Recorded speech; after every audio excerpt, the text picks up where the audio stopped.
Hello and welcome to The Bottom Line here on TVP World, where we bring you the best of the main business and economic stories of the day. I'm your host, Don Arleth, in for Marie Cato. The automotive industry in Poland hasn't had the best start of the year, but recently the numbers have been, well, looking better to say the least. And the outlook is also getting better. However, there are many factors pulling the industry in all possible directions. Let's go ahead now and see this report.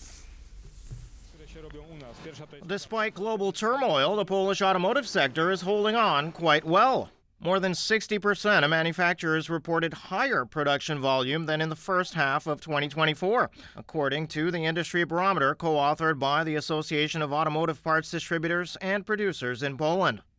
The Polish automotive industry remains resilient and adaptable. Despite unfavorable geopolitical conditions, rising costs, and regulatory uncertainty, this shows that we are able to effectively seize market opportunities, both domestically and in export markets. The barometer's results are good news because earlier data from Statistics Poland showed that the industry was in a pickle, with both production and exports down by single digits. And exports are essential for this industry. However, Poland's trading partners are not doing very well. One of the reasons? Tariffs. In principle, it is a major burden for German industry as a whole, but also for the automotive industry. For us, it is only slightly better than the status quo, because the tariffs we have been paying since April will be reduced. But overall, it still represents a burden of billions for the German automotive industry. On the other hand, only 1/5 of automotive companies in Poland report that the tariff war has impacted their business. And the industry as a whole faces new challenges in the form of Chinese competition. Not to be underestimated, their market share in Poland has shot up from practically zero to double digits. 2025, we expect that market share of Chinese brands will be between 10 and 15%. And we can say that even they'll be closer to 15% because they're speeding up the process and more cars are coming to Poland, and they still keep very reasonable competitive prices. But despite good readings from the barometer, the industry isn't yet out of the doldrums. Poland's automotive sector is not a small one. It accounts for 8% of GDP. It also is a major employer, of course, accounting for about 330,000 jobs. Despite the rough start to the year, is there potential to finish 2025 in the black? Joining me now is Piotr Wyderski, car industry analyst at the Polish Automotive Group. Hello, Piotr, and thank you so much for joining us on The Bottom Line. Hello, everyone. Great to be here with you. Yes. Now, for our viewers, let's go ahead and see if we can pull up this graph which depicts the share of companies reporting change in production. And of course, we see an increase of 60.8%, 7.1% showing no change, and 32.1% showing a decrease. Now, what factors do you think are contributing to the growth of the Polish automotive parts industry despite these rising operational costs that we've seen over the course of the year? So let's to be clear about the numbers we are showing, because speaking about like automotive market in Poland, we have to split it into two. From one side, we have commercial vehicles, because of which one we have increase.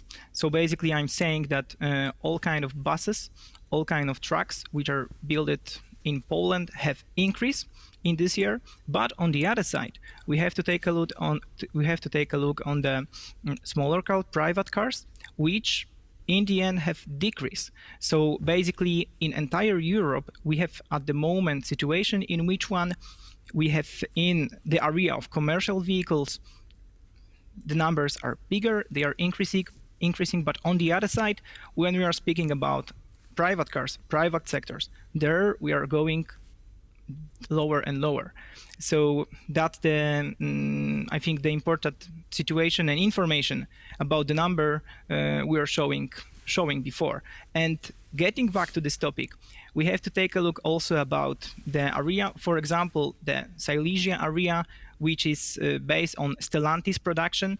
Stellantis production in Poland was decreasing this year, but entirely in entire Europe, Stellantis has really big losses in last 6 months. They went almost like 12% year to year. Wow, that's quite a bit. Now, would you attribute this difference between the commercial and the private automobile sector simply to this one trend, or is there something overall that's affecting the passenger car market in Europe? Sure, there is like one really big factor in Europe, and that's our Chinese colleagues, which are exporting quite a lot of cars into Poland. And I have to say that looking on the entire European market, we have to see that there are like two countries in which one we have increase in the amount of cars which were sold year to year. So I mean in the last 12 months. One of them is Poland.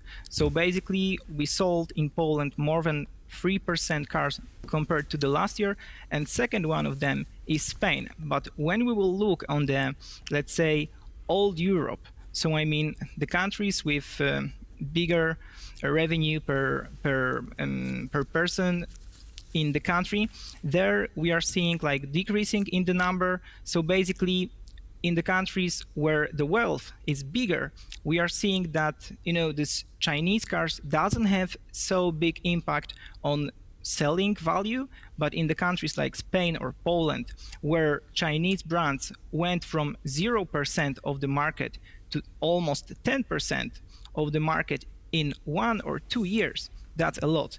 And this is also showing that we are in situation where like Poles are choosing to buy new, cheaper Chinese cars. So comparing the prices between European cars and the Chinese cars, usually we have almost 40% cheaper alternative from the China. And because of that fact, people in the countries like Spain or Poland are deciding to buy new car with guarantee and not buy like 8 or 6 years old cars which was produced in Poland. But this situation, I think, is really specific for our kind of countries. So mid-sector, it's not specific for the old Europe, let's say so. Okay. Also, in July, Chinese car manufacturers achieved around 15% of the new Polish car market, with MG moving into the top 5 most popular brands. Is this staggering growth? Can they do you think, in the course of this year, can they reach 30%, maybe even more? I don't expect that they will, went up to 30%, but keeping the 15%, because it's vary from one report to another. I was reading like reports in which one it was shown that they just went to 9% in Poland. We have also other reports which are showing, higher numbers. It's mostly because of the fact that like many Chinese brands are new on the Polish market, and they are not giving to the companies which are preparing the reports all information, all number which are required. So in my opinion, we will finish around 15%. And let's think about it. Who would thought 5 years ago that in a country like Poland, we will have 15% of car manufacturing market taken by Chinese companies? This is showing the real strength of this country, and this is also showing that the war between American, European, and Chinese market will just get stronger, especially in area of Tesla, which really went down with the amount of cars which are sold in Europe. The decrease of the decrease is around 30-40% with Tesla, and this is also like really interesting topic for Poland, because Tesla is already making prices for their cars lower, which is not happening really in Poland, but this should also come to Poland. Yes, indeed.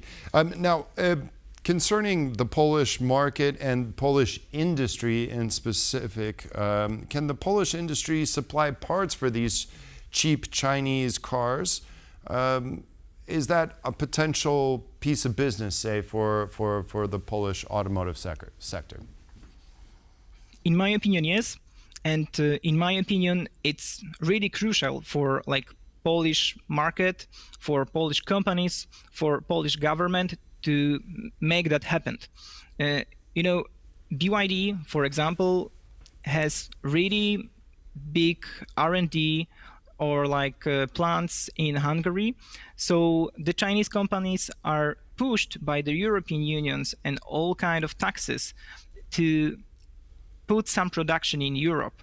So when they will put production in Europe, this will also mean that they will need manufacturers in countries like Poland. So in my opinion, and I also think that also opinion of our sector, automotive sector, this is big chance for Poland to cooperate with them, not to fight with them, to cooperate them.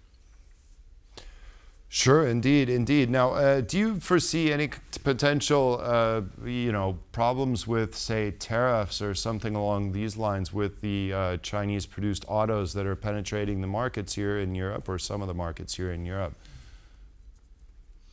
In my opinion, no. Mostly because of the fact that if we will take a look about the investments in Europe, Chinese car manufacturers were investing for last decade.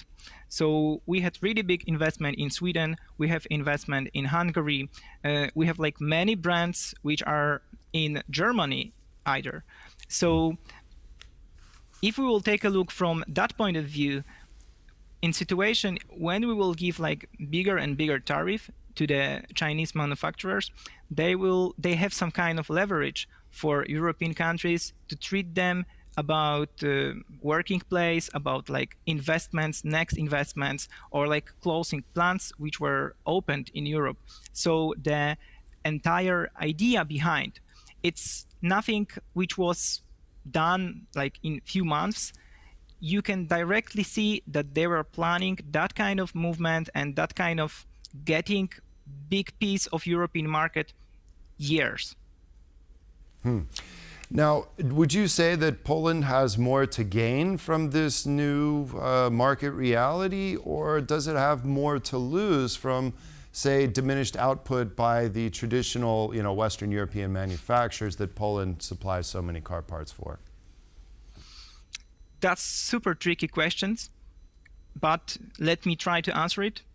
From one side, our manufacturers are still cheaper. So basically, looks like a chance for us to work with new Chinese companies. On the other side, our next plus is that we doesn't have our OEM, so we don't have our brand. So our companies can work with everyone, with every company which would like to work with them, even with Chinese companies. So that's a plus. But on the other side, the minus of getting cooperation with Polish companies is really big price of the energy.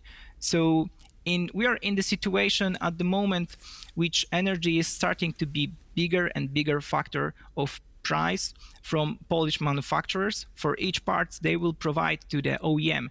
On the other side, labor costs in Germany are higher, but automatization and price of the electrical energy is better. So we need to do something with the prices of energy to get that chance and to in the end make business on the cooperation with Chinese brands.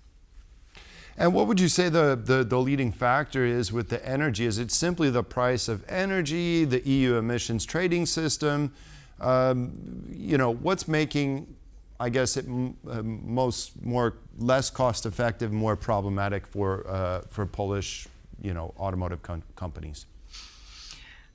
As you said, European Union is really big factor, but it wouldn't be a factor if we would invest in, for example, nuclear plants. But as it is in our country, the investments are not done in 20 years or 15 years, but they are getting longer and longer. So I think nuclear plants are a really good example because of the fact that we are like waiting for one of them for last 40 years. And if this would happen earlier, then the prices for energy in Poland would be cheaper. But unfortunately, the investments were too small. And now all sectors in Poland have problems because of that. It would be really difficult to change it. The fastest, the easiest ways to make cheaper energy in Poland are all kind of eco energies. So, for example, solar or wind. But in that topic, we still have problem on political area. What would be the best choice? It's good choice to make that kind of cheap energy or not. So the problem lies on the political sides and investments. Okay, well, there's another graph I'd like to pull up, and this is about the EU-US tariff debacle and the impact on business here in Poland. Here we see, about 50% of companies saying that there is no impact, 21.4% saying, yes, there is a big impact, and 28.6% saying, yes, but there is a small impact.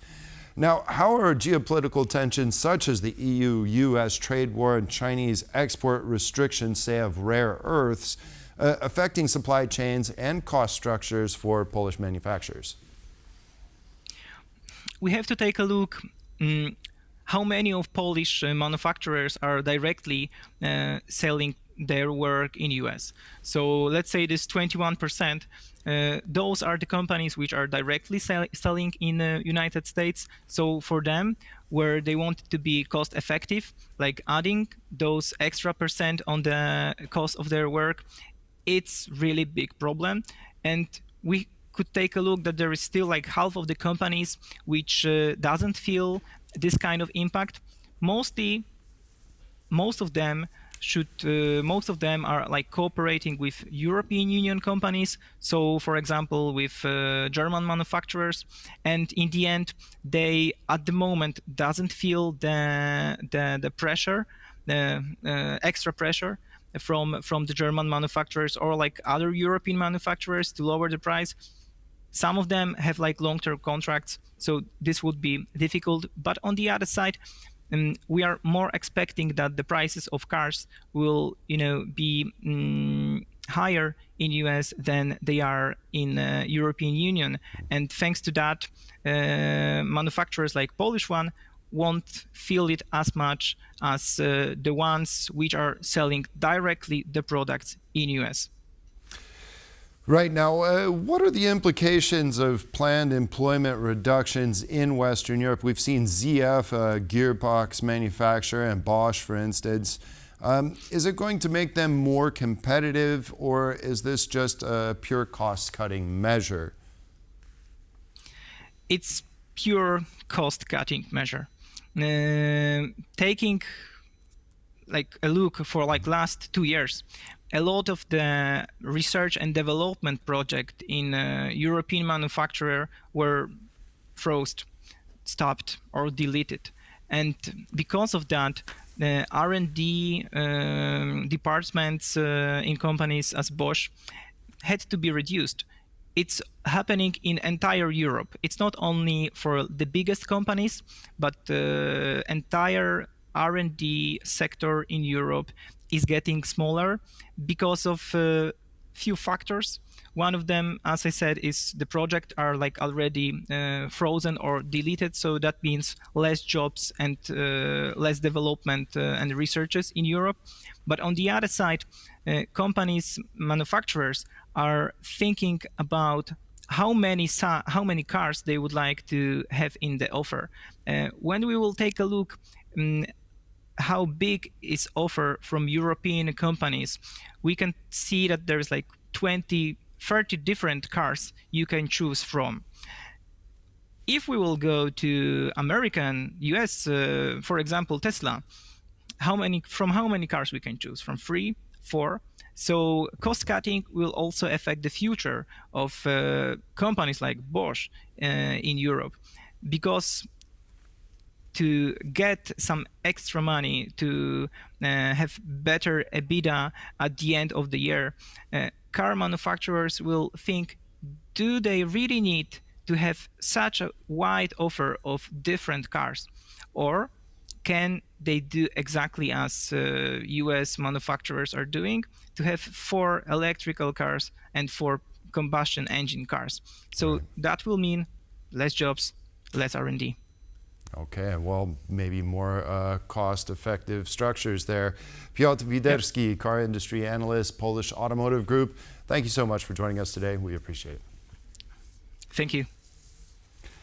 And that concludes The Bottom Line for today. I was your host, Don Arleth. We bring you the best of regional business Monday through Friday at 5 CET on TVP World. In the meantime, for the latest regional business, follow us on X and at tvpworld.com. Well, that's it for me for now. Thank you for joining us and have a great day. Goodbye.